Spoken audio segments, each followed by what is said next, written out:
Alhamdulillah Rabbil Alameen, wassalatu wassalamu ala Sayyidil Anbiya wal Mursaleen. This is MujeebKazi and you're watching Washington Roundtable and VOKTV. I'm joined by a very special guest with us today, Shahryar Afridi Sahab, MNA, Pakistan National Assembly, right-hand man and a tiger, Imran Khan.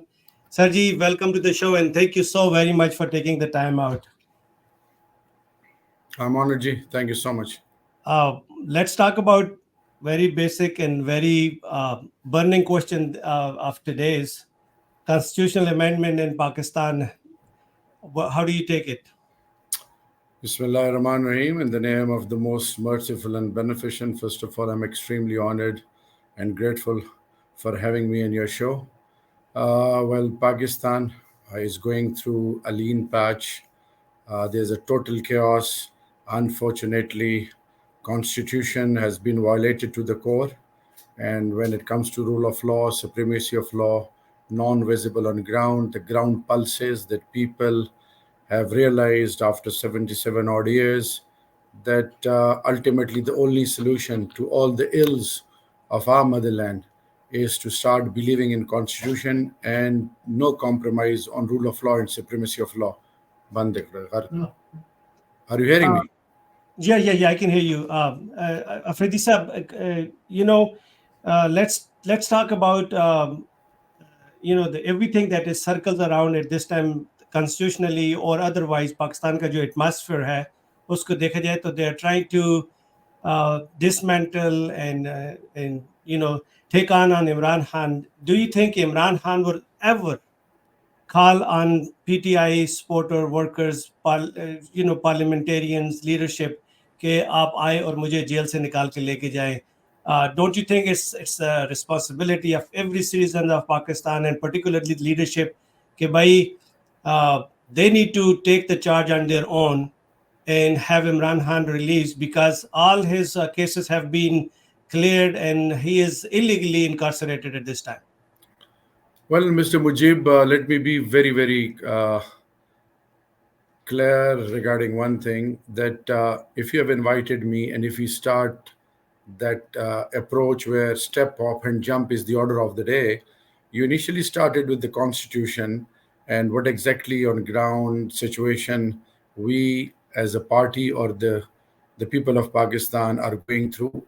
So the second question, you instantly, without allowing me to complete what I have to share with you, you jump to another question and then you have literally asked a question which is basically the question of every Pakistani, every overseas Pakistani, that what is the delay, why the people of Pakistan and the PTI leadership is not doing the needful. And the needful according to them is to take Imran Khan out of that jail. Well, first and foremost, as a Democrat, as someone who believes in rule of law and supremacy of law, let me share the insight of my leader with you and through you with the global community. My leader opinion is that unless there is only one PTI worker who is behind the bars, Imran Khan will never come out. That is point one.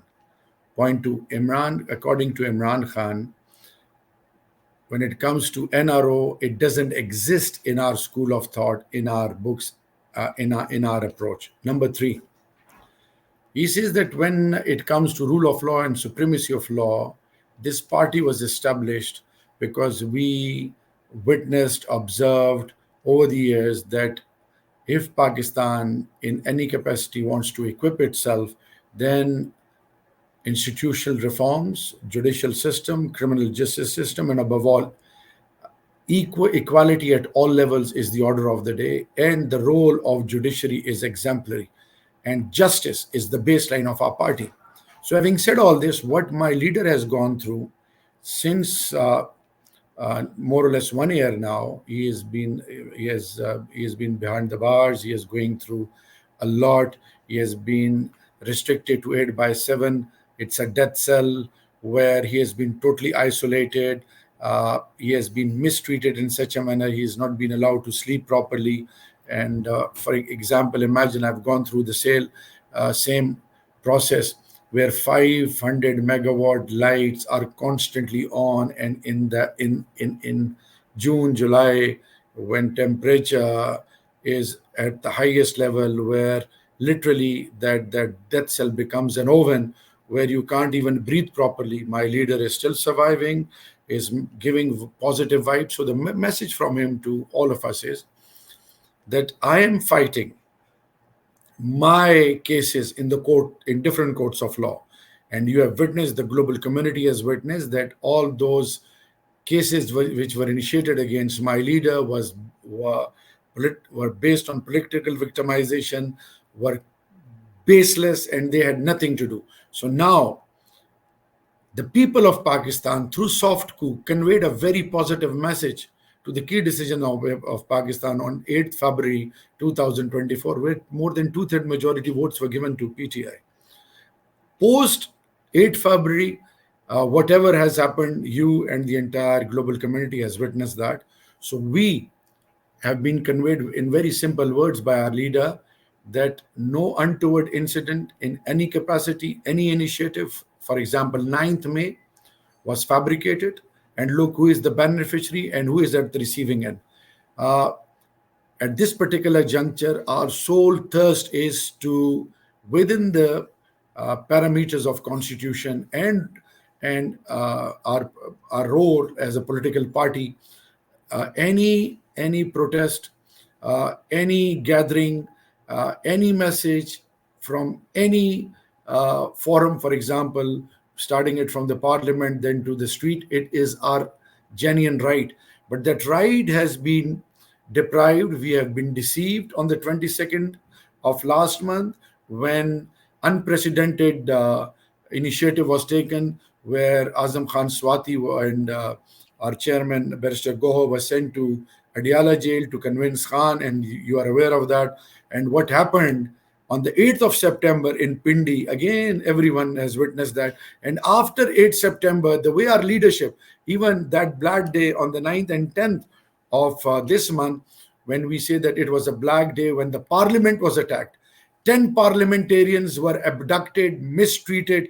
It was a slap on the face of democracy. It was a slap on the face of the parliament. And the message was very clear. And even now, parliamentarians are being bullied. Their families have been abducted. Imagine one of a parliamentarian, his wife, his daughter, his aunt, they were initially abducted. And then when he was approached, he said, I will surrender.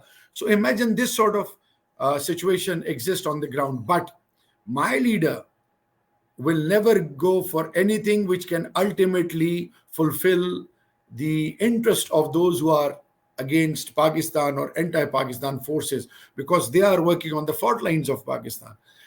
Their last card is to somehow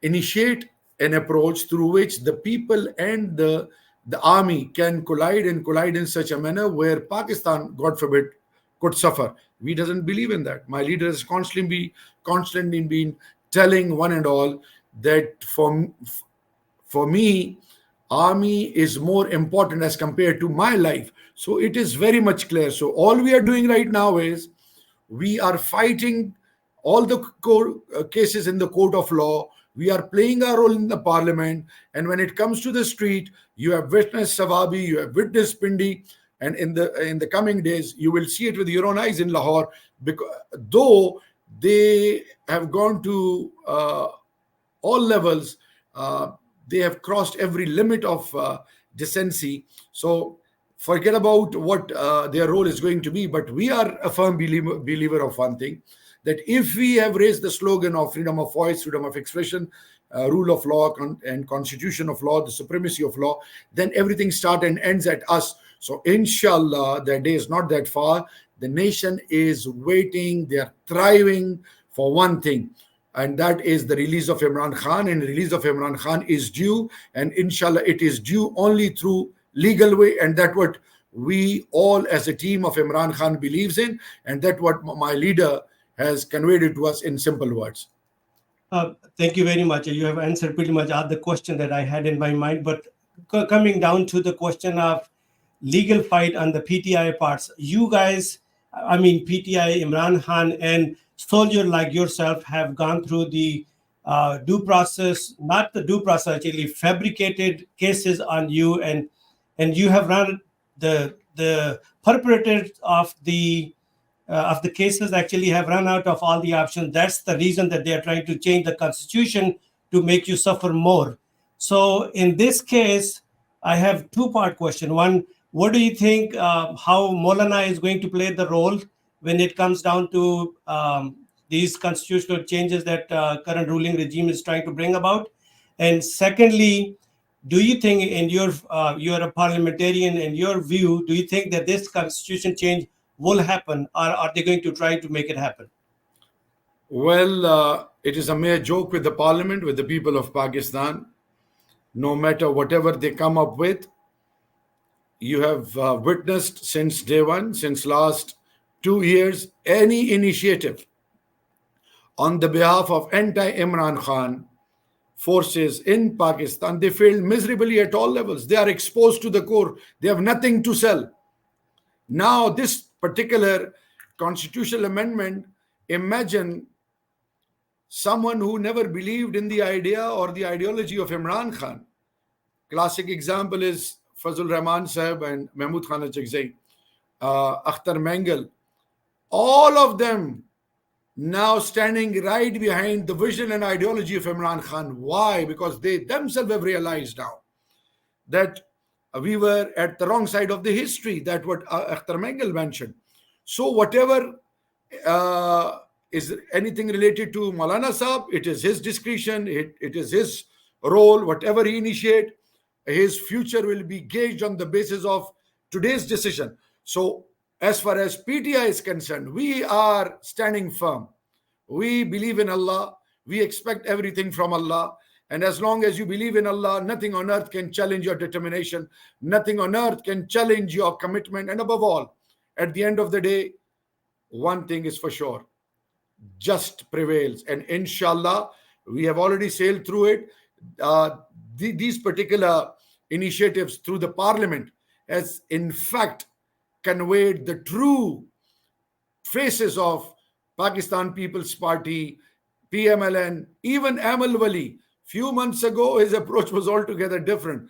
But all I would be emphasizing on right now is that standing with the parliament in these testing times, in the court of law, on the street, while facing all those unjust cases, all those fabricated cases, means standing with Pakistan. And Pakistan, Imran Khan, one body and one soul. And let me assure you that every Pakistani has realized, hats off to Punjabis, Sindhis, Balochis, Pashtun, Gilgit-Baltistani, Kashmiri, Islamabad territory.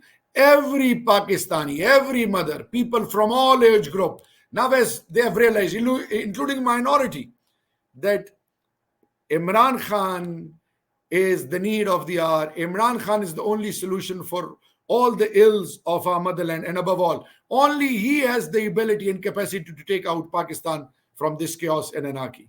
Inshallah. I have promised for 10 minutes and we are going a little over, but I have one more question regarding the diaspora in the US. With the help of diaspora and some active members of the PTI and the entire Pakistani, basically, I would call them, we have had our Congress to pass 901 HR, which was to condemn the human rights violation that you have outlined in your entire speech today and other day when you were speaking at the podium. The US Congress have passed that bill. Now, and to follow up on that bill, make sure that Pakistan abide by that, we have our diaspora standing up at the Hill today. What else do you expect from the diaspora? What do you want them to do at this time to make sure that the grave human rights violation that is taking place in Pakistan should end now? Because we are getting so much disgrace around the globe. Qazi Saab, first of all, let me congratulate a Pakistani diaspora across the globe. They have done a phenomenal job.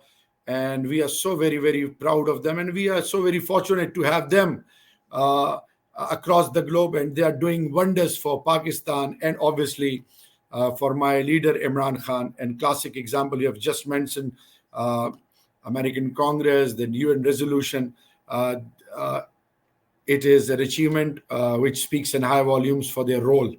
Now, since Pakistani diaspora is the mover and shaker of the prosperous world, so all I have been suggesting, requesting them that please play a major role in American Parliament or European Parliament or in politics across all those countries where democracy is the order of the day and you are the key stakeholders of those countries. One. Number two, uh, through aligning yourself with political party, all you can do is you can raise human rights issues, and you can become the voice of the unheard. Number two, academia is doing wonders, and they are the movers and shakers through narrative buildings. So reaching out to academia, making them realize their due role, and then sharing all those atrocities which the Pakistanis are going through. For example, when I was the federal minister for Chairman Kashmir Committee, uh, all we could see is that in Google, regarding Kashmir issue, the narrative was of Indian, and our narrative was not to be seen. So now whenever I go to Europe and US and any other country, I come across very professional American Pakistanis, British Pakistanis, German Pakistanis, you name them, European Pakistanis, and they have the ability, they have the capacity to do the needful. So through them, we want to play a major role in academia. And once academia start realizing the agony and the issues which exist, which is rather haunting Pakistan and the people of Pakistan, trust me, things will change like this. Third, you must have witnessed that for the very first time, US vis-a-vis Israel, in Gaza, whatever is happening, the youth of United States of America, across United States of America, the top-notch university students became the voice for Gaza. So need to engage with the youth of United States, Europe, all the prosperous countries. And our youth have the ability not only to compete, they have the ability to convince them. And believe you me, once the youth of the globe is convinced, they can do wonders for you. Last and most important, we want our Pakistani unsung heroes across the globe, men, women, boys and girls of all age group, to become vlogger, to become a blogger, to share whatever is happening in Pakistan, become their voice, make the globe realize. And for example, why I'm emphasizing on this point, if we include Russia, half of the globe lives in that region, South Asia. Pakistan, India, China, Russia, 4 countries have got nuclear deterrence. And imagine what we are witnessing right now in that region is very, very, very alarming. And we need to realize that it is obligatory upon every human on the face of the earth to become, because the world has become a global village, to become the voice of the unheard.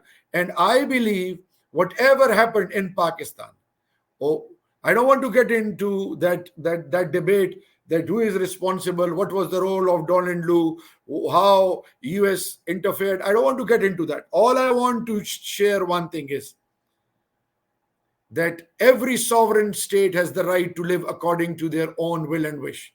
The people of that country are basically responsible to decide their fate and their policy. So it, just like any other country, it is our genuine right. And what we have contributed since our inception through CETO, CENTO, Cold War, we have been a partner of United States of America in war on terror. We have made enormous sacrifices, new terminologies in the shape of internally displaced person. Imagine you are living in a vicinity and all of a sudden you hear something from a church or from the holy place that you need to vacate because few miscreants walked in.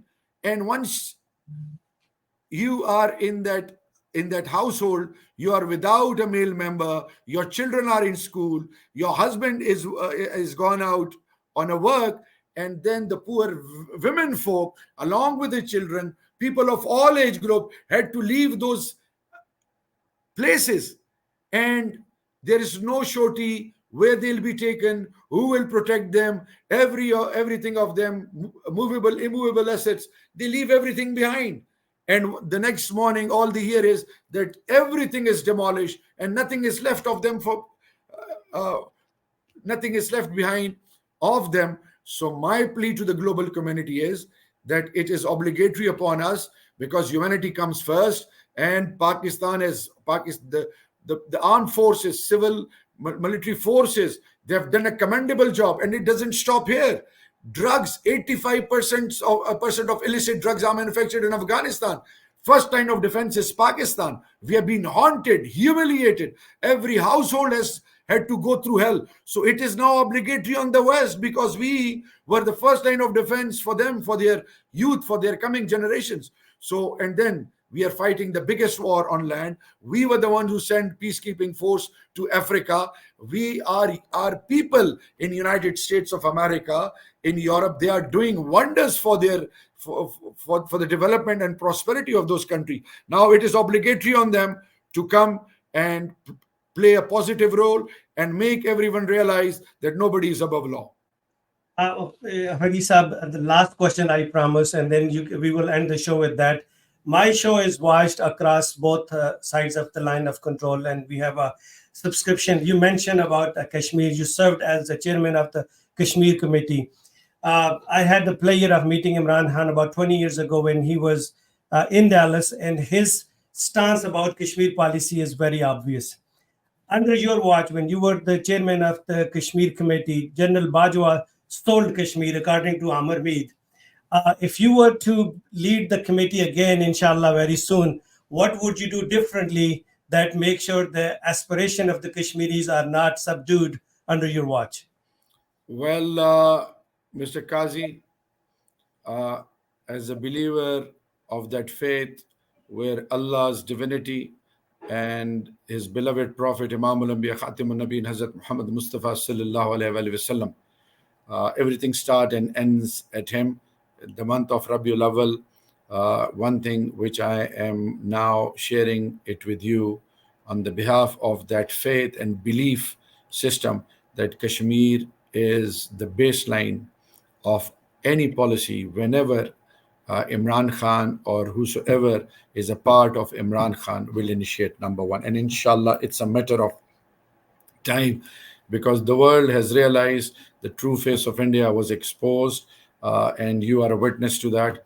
And in global forums at diplomatic level, Indians had to pay a very, very heavy price, and they were clueless. And that's why 35A and 370 that they were abrogated from Indian Constitution. So that brutality, that insane approach where you are conveying a message to United Nations, and then more than a dozen resolutions by permanent member of Security Council, you even violated that.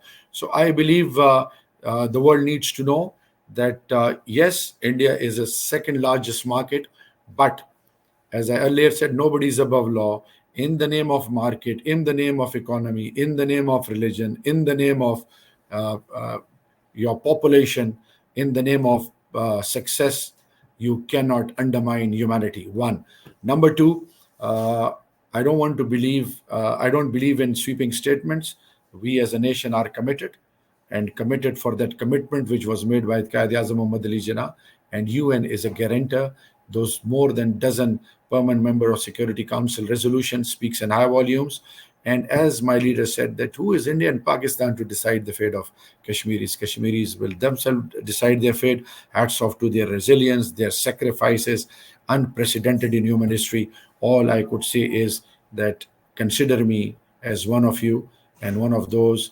I can imagine that pain and agony. I am witness to that as a son of Pakistan, as someone who comes from the south of Khyber Pakhtunkhwa, as a tribal, as a Pashtun, as a Pakistani. And then what we have witnessed recently, that has made us realize that here, all those soldiers, in whosoever custody we were, they were Pakistanis.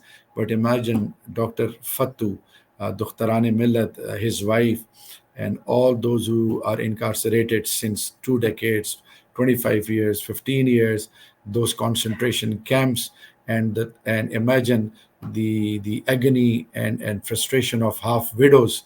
Imagine those who are deprived of their due rights and those who can't even live a normal life. So let me assure you, it is very much on the top of our priority list, and inshallah together we'll make a difference, inshallah, and we will achieve their desired objective through peaceful means and through diplomatic as well as political initiatives where the globe will themselves become their voice, inshallah.